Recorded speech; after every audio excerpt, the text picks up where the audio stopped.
start watercolor, you're going to need a couple of things first. Your sketchbook with the design or the template, your watercolor, both tube and pan, a cup of water, both your paintbrushes, some paper towels, and your palette paper, shiny side up. If you don't have any more palette paper, you can use the lid of a Tupperware. All right, to start, let's first talk about our paint brushes that we're going to use for watercolor. These paint brushes are also okay to be used for acrylic. You have a flat, which is flat on the top, and you have a round. These are both nice, relatively new brushes. You can see that they are unstained and they are very clean. They need to come back very clean. So what you're going to do is make sure that these paintbrushes get cleaned after every time that you use them. You're going to clean them with soap and water. Check out the tutorial at the end of this video of how to really clean these paintbrushes. When you're painting with paintbrushes, you want to make sure that you are using long, nice strokes or short strokes, that you're not pushing the brush in the wrong way or really scrubbing with the brush. These brushes can get disformed or misshapen very easily. So paint nicely, paint gently. All right, let's get started with some actual materials. So you have 2 colors of watercolor in your kit. You're going to need a small portion of these watercolors. So open it up, and you should see inside the tube some color. You need a tiny amount of your watercolor. If you squeeze it out and the first thing that comes out is this like yellow goo, that is the binder that holds the pigment together. So you'll just have to mix that with some of the pigment that comes out. Okay. And just a tiny amount of pigment. So you can see, let me hold this up for you a little bit more. You can see that some of the binder is separated from my pigment. I'll just have to make sure to mix that in. You can also see how small these are, okay, compared to like the size of my sketchbook, the size of my paper paintbrushes to use for comparison. So I'm going to set this over to the side because I'm not going to use it right now. I'm going to take my paintbrush. The first thing I'm going to do is get some of my pan paint wet. I'm going to take some of my paint or some of my water and add it to my paint.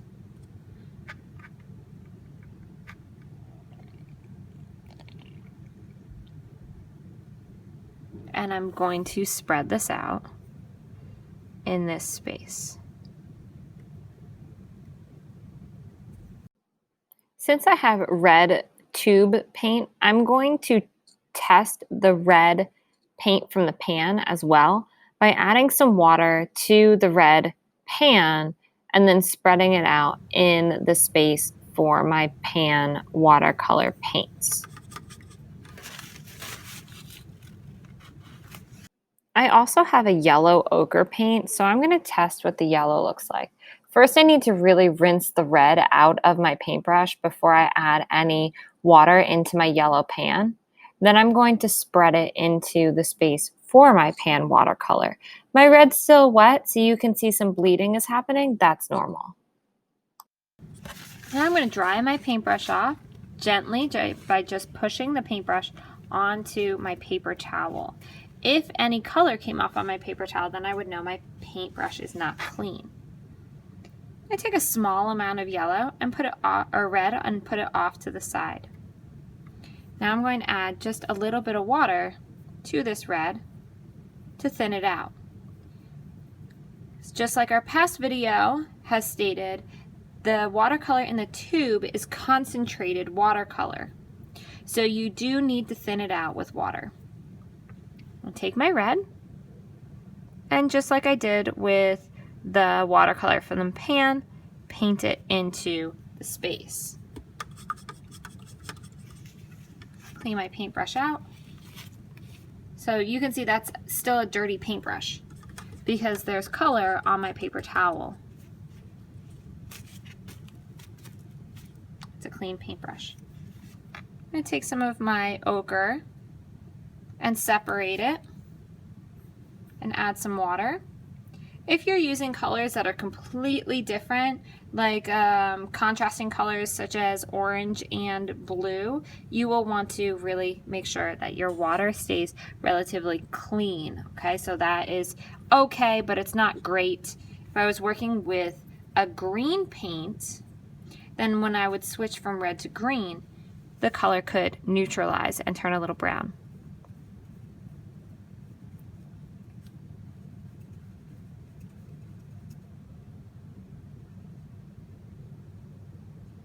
And let those two touch and see how quickly they absorb into each other. So that's pan and tube. We're gonna work on wet on dry next. Wet on dry is when you have a dry piece of paper and you're working with wet paint. So it's pretty much what we have been doing, where you neatly fill in the space. This allows you to practice painting in a space and getting a consistent color. There's also wet on wet, where you paint your watercolor on wet paper, which is really how we get our flat wash. So I'm going to take my paintbrush, it is wet, and I'm going to paint in my flat wash space with just some clear water, and then I'm going to add my paint into that space. And that paint's going to spread out across the wet space, but only stay within that water. Your goal here in both of these is trying to get a nice consistent value. Now the graded wash is different. You are going to try and get a color that's brighter on one side and lighter on the other. So I'm going to use more of my concentrated paint, mix that into a little dot of water, so it's not super concentrated. Pick up a little bit more of this concentrated paint. So I have my bright paint here, and I'm going to add just a little bit of water to my brush. So I'm dipping it into the brush just a little bit. Do you see how I left a little bit of a gap? I paint my color first, and then I'm going to work my way backwards. Now I have a lot of pigment on my brush, so I'm really going to swirl that pigment off. And with a wet brush, pull that pigment out. Swirled my pigment off my brush. With a wet brush, pull more of that pigment out. Swirl the pigment off of my brush, and with a wet brush, pull even more of that pigment out. So a graded wash is about adding more water to your brush and pulling the pigment out so it gets lighter and lighter and lighter as it goes over to the side. Let me show you those three closer. Okay. The variegated wash is changing from one color to the next. So I am going to use my pan here so you can see a little bit of different colors. And I am going to do a variegated wash from blue to yellow. So I need to have both water in my blue and water in my yellow. I'm going to start with my lighter color. It's always easier to change a lighter color and to affect a lighter color than it is to affect a darker color. I'm going to start with my yellow.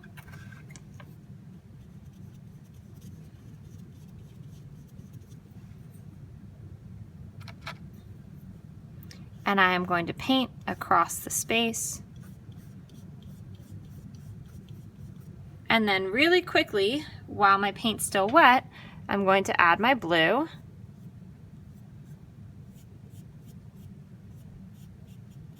Across the space. cleaned my paintbrush out. Now I'm going to add more yellow in this middle space here. And I have a lot of pigment on my brush, so I'm wiping it off. And with a dry brush, I'm actually going to pull some of this pigment into my yellow. And I'm just kind of tapping the paper to help move that pigment into the yellow. So it's a light pressure. And I'm going to help the yellow move into the blue with a light pressure.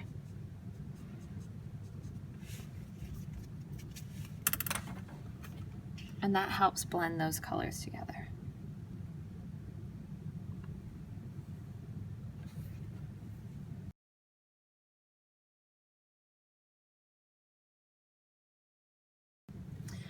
All right, so let's move to the bottom half of our paper here. We're going to use Glaze, dry brush, add salt, lifting, 3 color value scale, and our practice space. So 2 of these spaces, both Glaze and add salt, do better if they have a dry layer of paint down first. With the add salt, it's best if it's a light layer.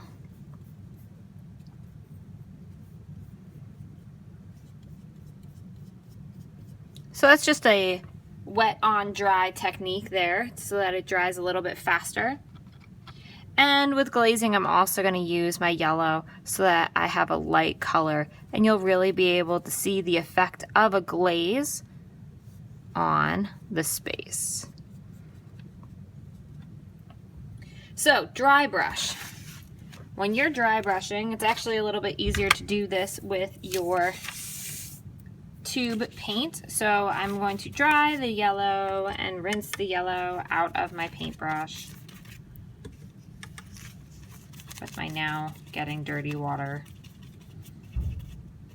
I have my brushes dry. I'm going to pick up some of my red paint and dot it off on my brush until my brush is almost dry itself.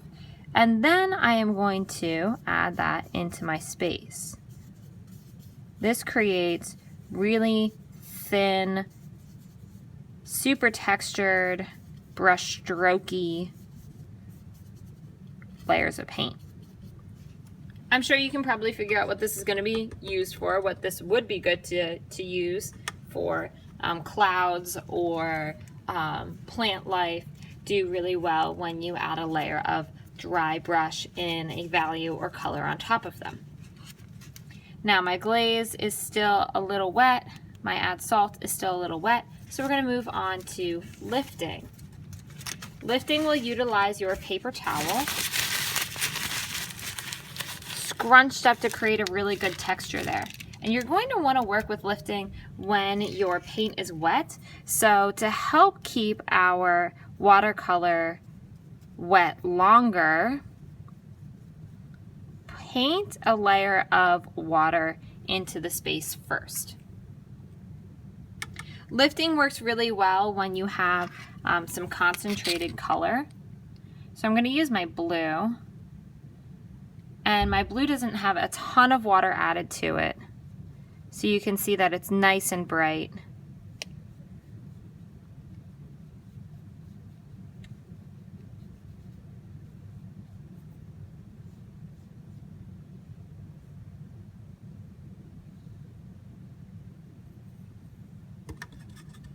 Now there's 2 ways to lift. First way is to take your paper towel and just dot at that section, and you can lift the whole space up. The second way you lift, your paint needs to be dry, and I'll show you that in a minute. So I waited a little bit, my paint is dry. Now what I'm going to do is take a wet paintbrush and just lift the paint off of the paper using this wet paintbrush. If you need it to be a little bit lighter, you can take your paper towel, just dot the wet space, and the paint comes up. Let me show you glaze. I'm going to use my pan again, so I have a wide range of colors.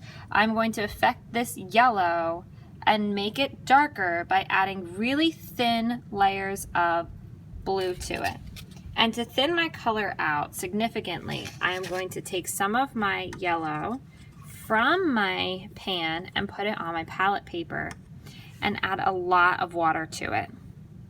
So this is going to thin this paint out significantly and allow me to work with a very watery blue. I'm going to dry my paintbrush off so I'm not pulling any extra pigment, just the pigment that's on here.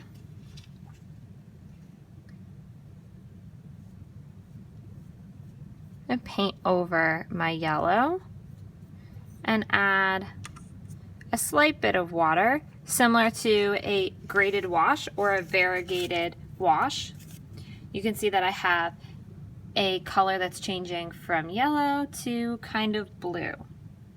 I'm going to add another layer of wash on top of this. These thin layers over dry layers allow you to create value changes and create a blend. So the variegated wash we were working when our paint was wet. Glaze, these thin layers allow you to work when your paint is dry. That's dry. I'm going to add another layer of glaze.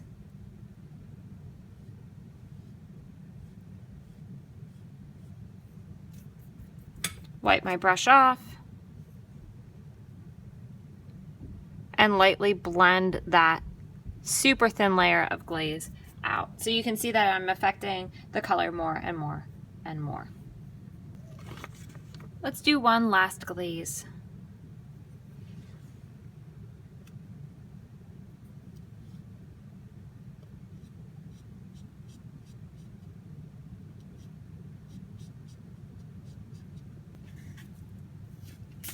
Now let's talk about add salt since this first layer is dry.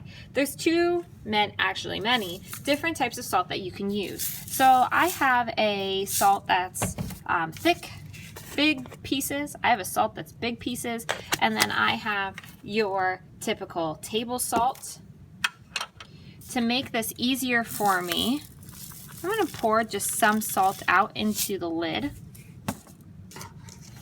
That way, while my paint is wet, I don't have to worry about, oh my gosh, I need to get my salt before my paint dries. Because salt, the salt technique, is another technique that you're going to want to have. Salt is another technique that you're going to want to work quickly. Okay, so here I have some table salt and I have some rock salt, so you'll be able to see the difference between the two. Just like when I was lifting, I am going to add a nice concentrated layer up. Just like when I was lifting, I'm going to add a nice concentrated layer of paint to my add salt space. So I got my paintbrush wet. I'm going to work with my blue. Set my salt down here so it's easy to grab. And I'm going to paint over this yellow. And I want to work quickly because you want this to affect your paint before the paint dries. So now I have to let the salt dry on the watercolor. So both the rock salt and the table salt needs to sit on the watercolor until the watercolor is dry. So when it is dry, I just rub it with my finger. Well, not completely dry. This wasn't completely dry, but for sake of time, this is what it looks like. The salt pulls pigment up into itself and removes it from the paper. The 3-color value scale is going to be similar to the variegated wash, but you're going to use 3 colors and create a value scale from light to dark. So here we have our colors. You could also do this with the colors in your tubes, but you only have 2 tubes, so you're going to have to use one of these anyways. Now, if you think about these colors and you try and position them light to dark, think about what is your lightest color? It's your yellow, right. What is your darkest color? Really, it's your brown, but if you would work with these colors, which one is darker? your purple. So yellow is your lightest, purple is going to be your darkest, green and blue are both pretty dark, red is right in the middle. Take a look at this black and white.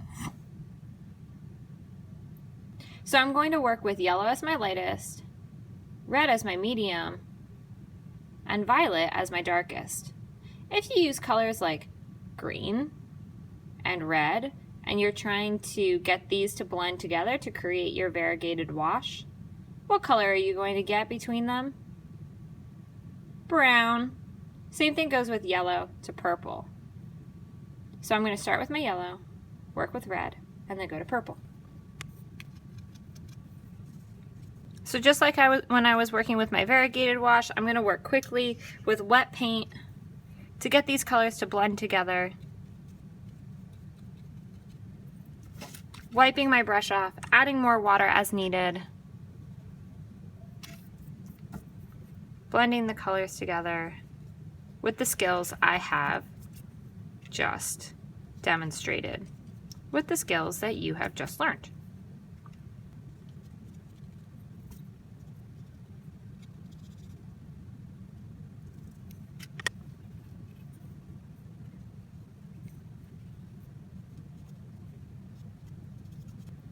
A little bit of blue to this.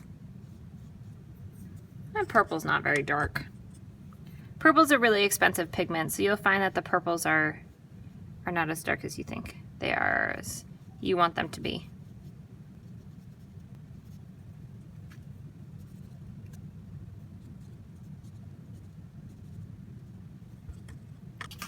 So really my 3-color variegated became a 4-color variegated, but that's fine. If I would turn this black and white, you'd be able to see that it goes from light gray to dark gray with my different colors. Now that you know how to create a value scale with different colors, we are going to work on how to create a sphere. I like to use my round brush for this. I think it's a lot easier to get into these small spaces and to adjust and blend colors along something that is circular with the round versus the flat. So I've got new water here, nice clean water, and I am going to use that to add some water to my colors. Just like when we were shading the value sphere with graphite, we're going to start with our lightest value. You can see that our light source is coming from here, so our lightest value, I'm using this paintbrush, our lightest value is going to be in the area right here. And I can use my lifting technique to bring a highlight back in, but I need to get my colors to blend. So I'm working along those cross contours, keeping things circular, getting my colors to blend from one to the next. When I have too much pigment on my brush, wiping it off, rinsing it off, using the tools and the skills that I've just learned to lightly brush in that yellow.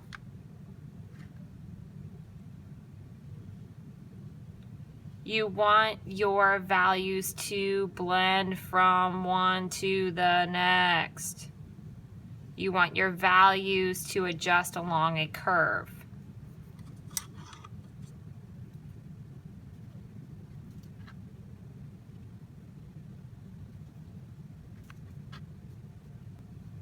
Use your dry brush technique. Use your glazing technique. Use your variegated wash technique. If something didn't work, try it again. It's okay if you put a circle somewhere else on the page because your first circle didn't work. It's okay if you put a circle on a new page because your first circle didn't work.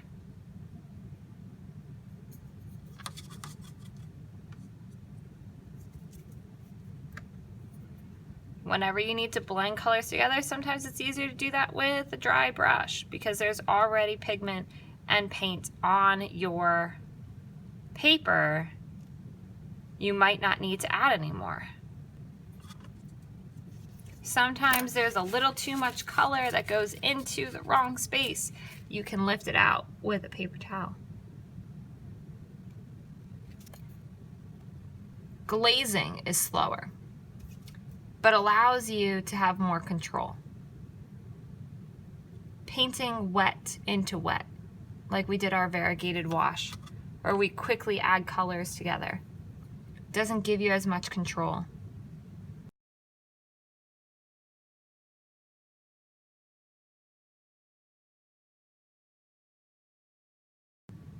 Try and stay within your circle to create the illusion of a sphere. Okay, now our lifting technique. I need a clean part of my paper towel, clean paintbrush. I'm going to get my highlight wet with my paintbrush and dot any excess watercolor off of it. If you make a mistake and you need to paint some area back in, that's very easy to do. That's our page. Now it's time to clean our paintbrushes and clean up our space. Paper towels you can throw away.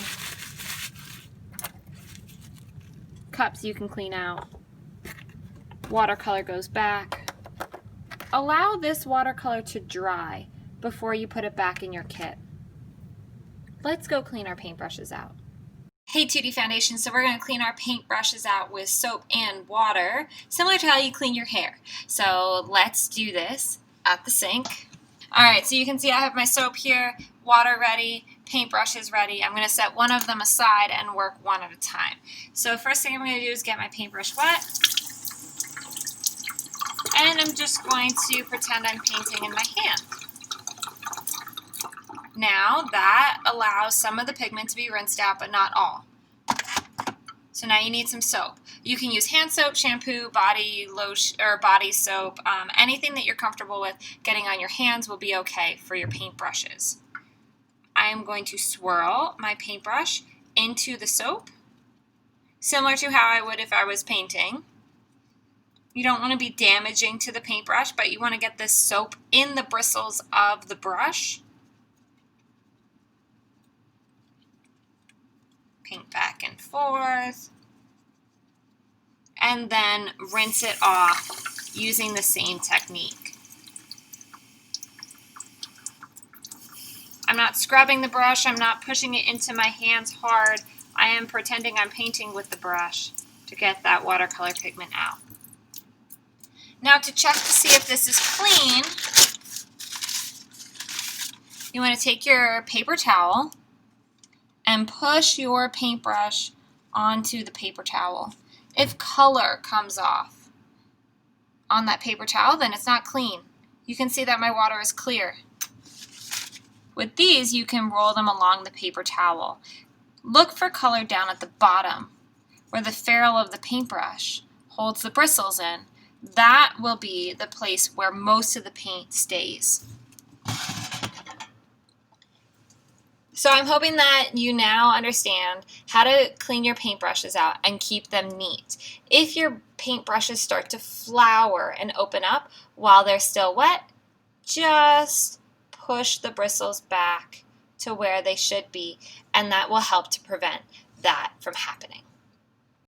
Okay, now don't forget, this is a video, so if there is any part that you didn't understand, go back to that part. Rewatch that part, try it again, watch it, pause it, do the step, watch it, pause it, do the step.